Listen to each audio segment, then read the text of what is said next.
Hey guys, welcome back to my channel.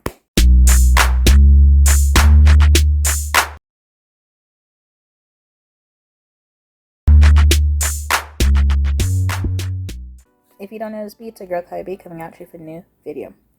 So today we're going to be talking about The Bear Season 2. If you guys don't know what The Bear is, it's a TV show on Hulu. And it's about basically a restaurant in Chicago.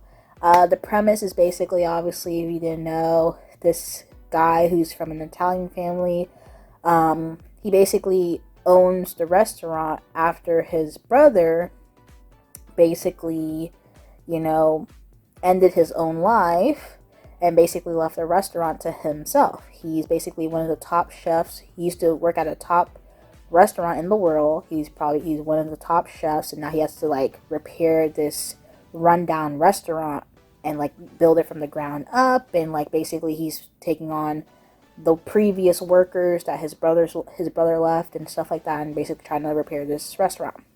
So the entirety of season 1, he's basically getting in his groove, but obviously he's dealing with the death of his brother.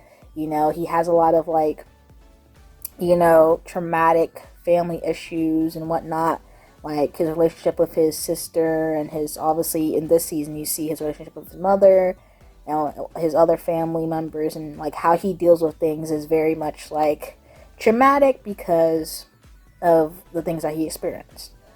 So we're gonna get into season 2. If you haven't watched The Bear, go check it out on Hulu. All episodes are out.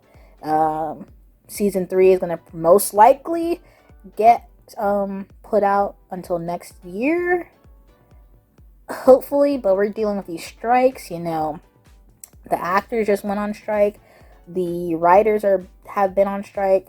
They need to pay them, because we're gonna be in a drought in terms of entertainment if they don't get paid. Any new shows that you've been waiting for, you just cool off and enjoy your reruns. But let's get right into this video. We're gonna be talking about these characters. So this season, it was actually good in terms of character development, things and of that nature. I am going to reference season 1, just obviously, while I'm talking about season 2. So these are the characters I'm going to talk about. Obviously, let's talk about Ibra.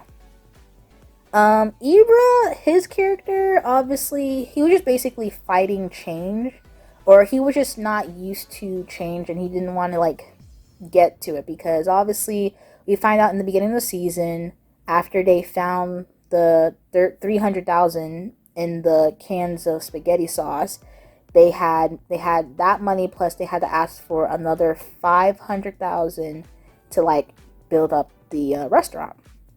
So they found out that Ibra has to go fix his credentials. Tina had to fix her credentials, because they're trying to run a nice, good restaurant, an upstanding restaurant, even though they're in that Chicago area right now.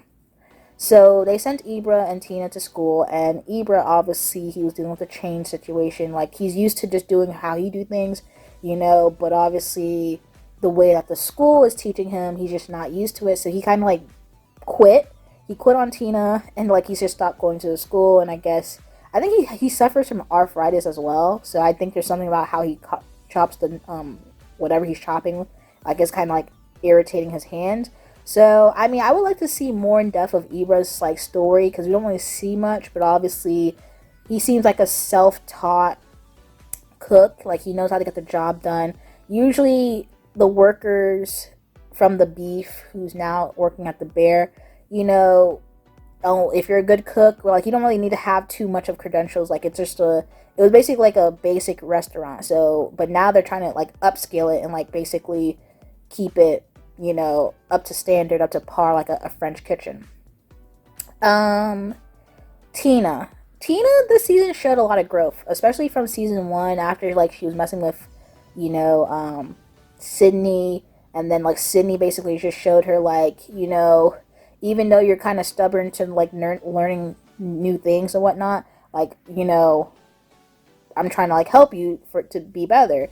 And obviously she's happy to learn. She's like very eager to learn. She's happy to like upgrade her life, upgrade, her level and everything. And she's like very grateful. Like she was grateful for Sydney when Sydney asked her, would you like to be the sous chef? And she was so happy. She hugged Sydney when Carmi gave her the knife and basically said like, oh, you can use my knife. And then when Carmen at the end basically said, well, I never asked back for it, like you can, the knife is yours. And she was just so happy that she gets to keep the knife and like actually just use things that like are upgrading her level of in the kitchen, like how she, as a chef.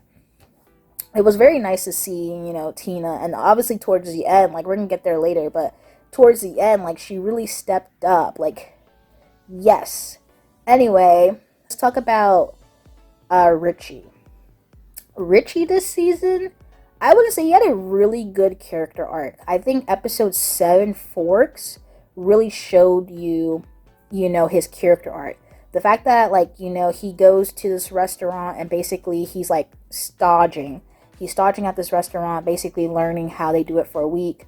And like the discipline and routine that he gets, like it really changed him from a better person. Because obviously you see that, whatever that happened with his, wife, his ex-wife and whatnot, that basically, that was like 5-6 years ago, that basically ended up in him getting a divorce. And like, he's basically quote unquote a deadbeat father in a sense. But the fact that, after episode Forks, he learned to have a discipline, to have a routine, that he has a purpose in life. Like he find his purpose and stuff. Like he started to wearing suits.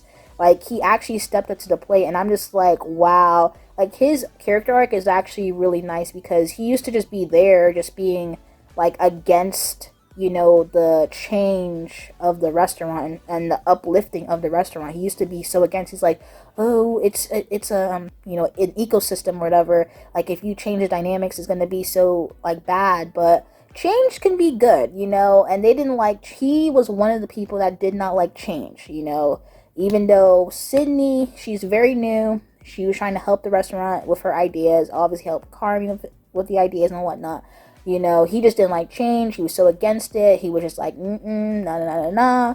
But this season, they showed the character arc, he stepped up to the plate when was really needed, like, we're gonna get to that part, but he stepped up to the plate. And like he now wears suits, like he's very professional now, like he organizes things. He learned to take accountability when he apologized to Natalie Sugar about like how he acted. Like that shows a lot of character. Like Richie really did that. He really did that. Let's talk about Marcus. I really liked Marcus episode, like getting to go to Copenhagen and learn how to do, because he's really, basically, he's a baker. So he learned how to do the bakeries, the sweets. He was basically working on his donuts. Last season, when he was doing the donuts, and Carmi was like, are you really trying to do donuts when we're trying to, like, get the kitchen, like, we're trying to get the restaurant on the road, and you're over here trying to experiment with your donuts. But obviously, his, interest in bakery and, all that type of donut stuff and how to make, a good dessert. They, Carmen had his connections in Copenhagen, basically set him up, got him to stage at this restaurant, learn how to do these different dishes. And it was like very nice. Like he came back with a lot of ideas. It was very nice, and he really did some good desserts. Like when you saw the desserts, how he did it was good. I think he called a dessert the Sydney, the Michael.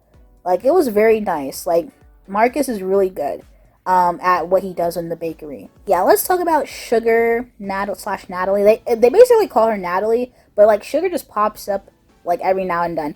But Sugar, obviously she didn't want to take the project manager job. She was very hesitant. But obviously she was there. She was working. She was helping them out, even though. So Sugar, she's obviously preggo. One thing about her is that obviously her relationship with her mother, is obviously, very strained. I guess the way that she got the nickname Sugar is because she, got blamed for something, so it just stuck with her. Episode 6, which is the fishes, the 7 fishes, you obviously see that her mother chastised her and like yelled at her because all Sugar asked her, like, are you okay? Are you okay? Do you need help in the kitchen? And, Donna did not want help. Like, she did not like being asked, are you okay? And that's the reason why it correlates to Carmy. Like, Carmy never really asks how anybody's really doing because he sees how his sister got treated by her, his mom. Like, how, she gets yelled at for asking, are you okay? That episode 6 was just very, like, dramatic. Like, it was an hour long. The cooking, the splashes of whatnot. Episode 6 was just so messy. Like, Donna was cooking all these different meals. Michael, obviously he's going through what he's going through. Obviously, you got, I don't think it was Stevie. It was Joe or whoever. The guy with the glasses. I think most of them have glasses. But he basically egged Michael on and called Mike and said to Michael, you are nothing.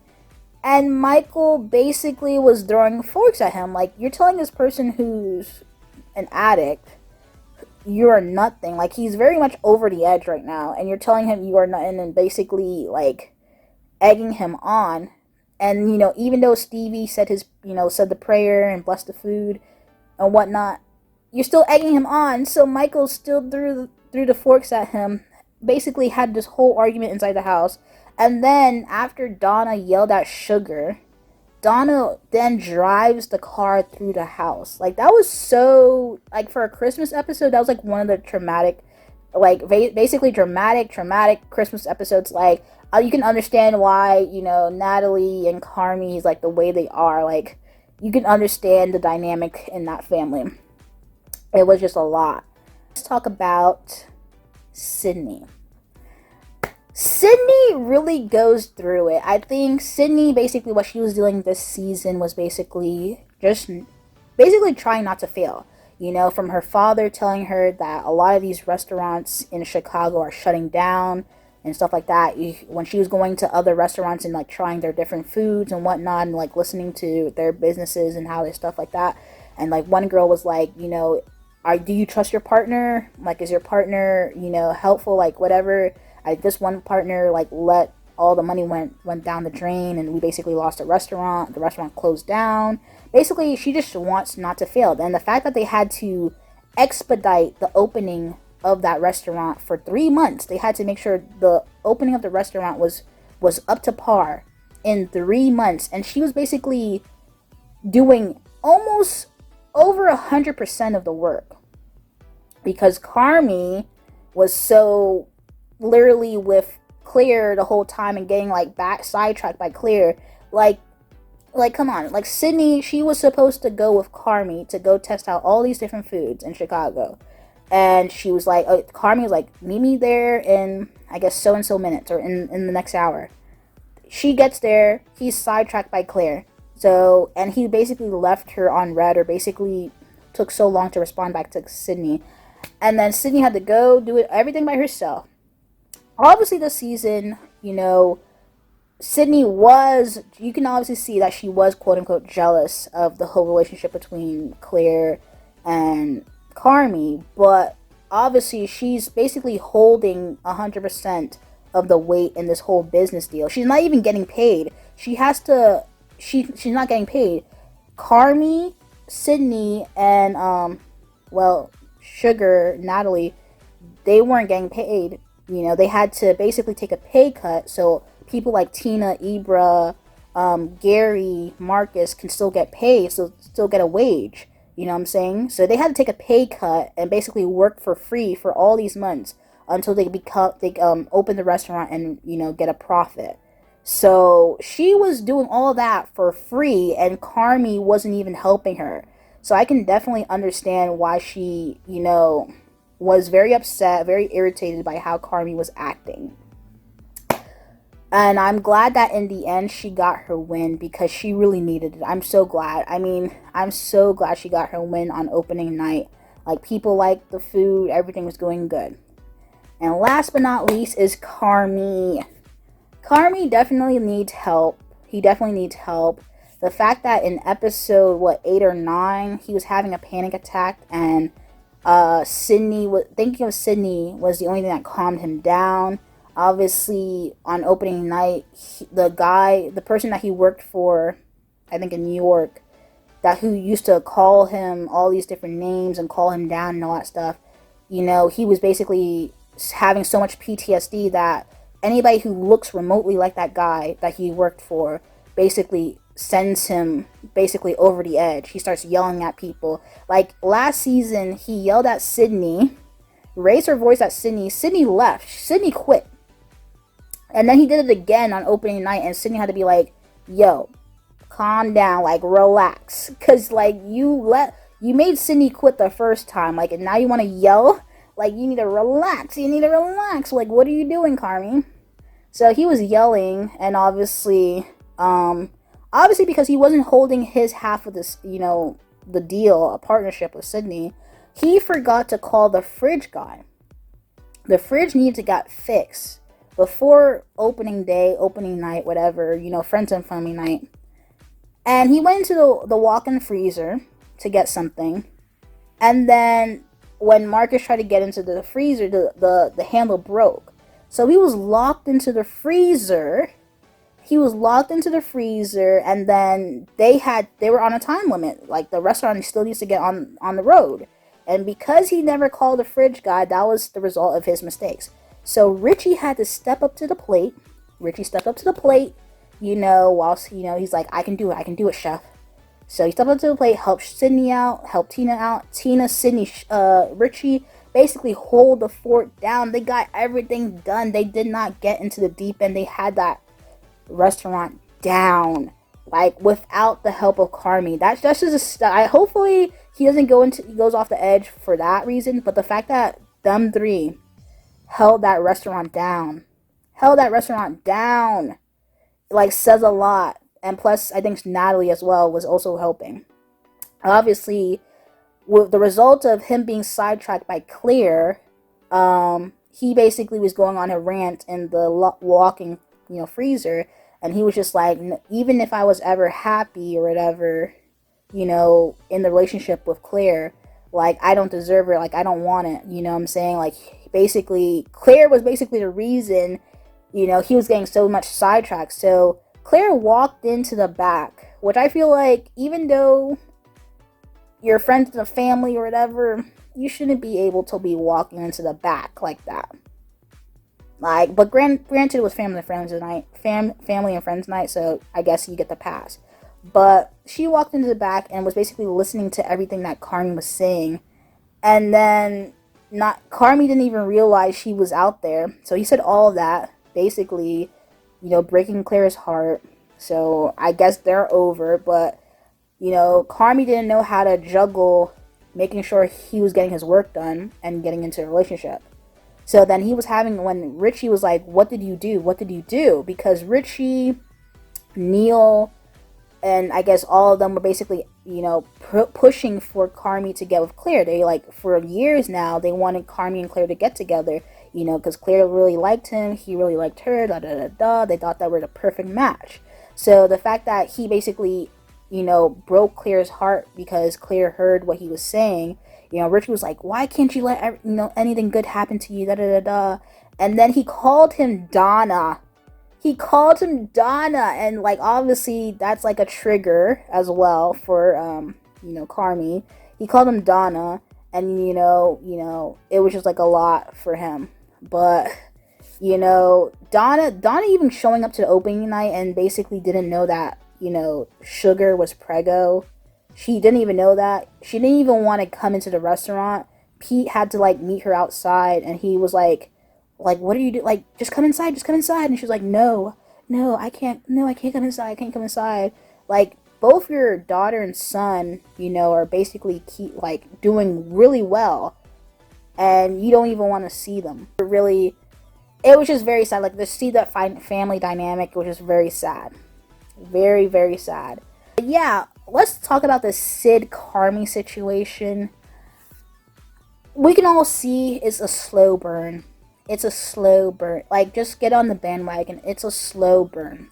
Sid and Carmi is a slow burn. Let's everybody know that. Obviously, them doing their whole I'm sorry in sign language situation. I mean, even though at the last episode, we see Tina doing it too because, she obviously sees that Carmi and Sydney were doing the same thing. But it's clear that they have a special bond, even though a lot of people think that it should just stay platonic or stay just friendship. It's clear that it's a slow burn. Obviously indicating that Sydney was jealous of Claire, indicating that Carmi basically thinks of Sydney to calm down from his panic attacks. It's giving slow burn. Believe it or not, even though the writers basically are saying, oh no, it's not like that, da da da da, it's giving slow burn. Give it 2 to maybe 3 more seasons, give or take, that thing is gonna happen. Let's let it be.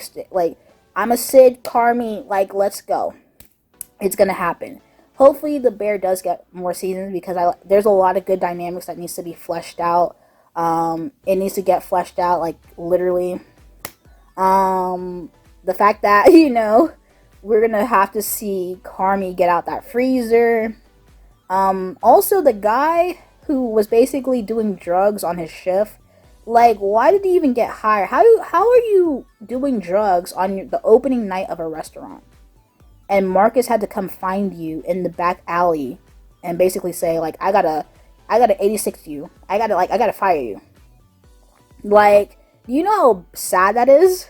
This guy was doing drugs and on your first day, your first official day, this is what you're doing. Bro. But season 2 was really great. This is great storytelling. The fact that we had our first hour-long episode, they need to keep doing a little bit more because they need to do a little bit more hour-long episodes. But this was a good season, really great. Yes, yes, yes. Can't wait for season 3 to see what they do next. But anyway, guys, this was the Bear season 2, and also yes, Marcus, he got all those missed calls from the nurse. Yeah, somebody need to check on his mother. I feel really sad because he was obviously working on opening night. He missed all those calls. And hopefully, his mother's doing okay. But that's going to be another storyline to see next season. But anyway, guys, if you like the video, comment down below, let me know your thoughts, comments, concerns. And if you haven't subscribed to my channel, subscribe. And thank you guys for watching this video. Peace.